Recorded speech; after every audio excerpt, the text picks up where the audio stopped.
नमस्कार मित्रांनो, स्वागत आहे तुमचं आताच्या ब्रेकिंग न्यूजमध्ये।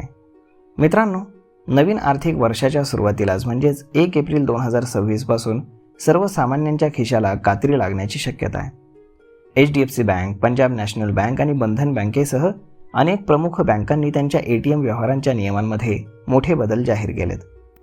विनामूल्य व्यवहारांची मर्यादा, रोख रक्कम काढण्याची सीमा आणि चार्जेस सोबतचे हे नवीन नियम जाणून घेणं प्रत्येक खातेदारासाठी अत्यंत आवश्यक आहे। तर मग चला सुरुवात करूयात आजच्या या व्हिडिओला। मित्रांनो, ATM व्यवहारांशी संबंधित हे नवीन बदल 1 एप्रिल 2026 पासून लागू होतील। त्यामुळे ग्राहकांनी आतापासूनच आपल्या बँकिंग व्यवहारांचं नियोजन करणं गरजेचं आहे। यामध्ये HDFC बँकेनं मोठा निर्णय घेतलाय। आता UPI QR कोड स्कॅन करून ATM मधून काढलेली रोकड देखील तुमच्या मासिक फ्री ट्रान्झॅक्शन मर्यादेमध्ये मोजली जाईल। यापूर्वी हे व्यवहार वेगळे मानले जायचे।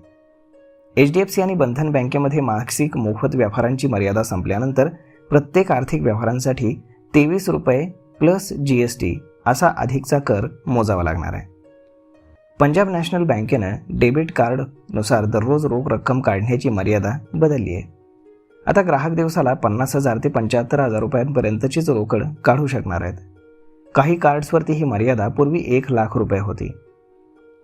बंधन बँकेच्या खातेदारांना इतर बँकांच्या ATM वरती मेट्रो शहरांमध्ये केवळ 3च मोफत व्यवहार मिळतील, तर बिगर मेट्रो शहरांमध्ये 5 मोफत व्यवहार असतील।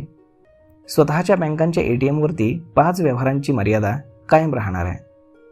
जर तुमच्या खात्यामध्ये पुरेसे पैसे नसतील आणि त्यामुळे ATM व्यवहार अयशस्वी झाला तर बंधन बँक 25 रुपये दंड आकारणार आहे।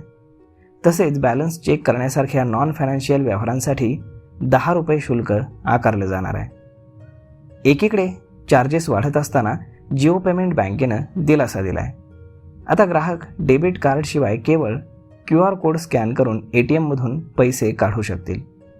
बँकांचे हे नवीन नियम प्रामुख्यानं ग्राहकांना प्रत्यक्ष रोकड वापरण्याऐवजी डिजिटल व्यवहारांकडे वळवण्यासाठी आणि ATM वरील ताण कमी करण्यासाठी लागू करण्यात आल्याचं बँक प्रशासनाचं म्हणणं आहे।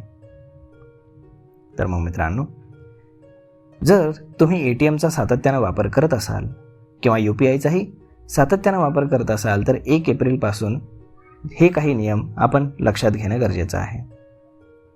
तर मग मित्रांनो, हा व्हिडिओ, ही माहिती तुम्हाला कशी वाटली हे तुम्ही आम्हाला कमेंट करून नक्कीच सांगा।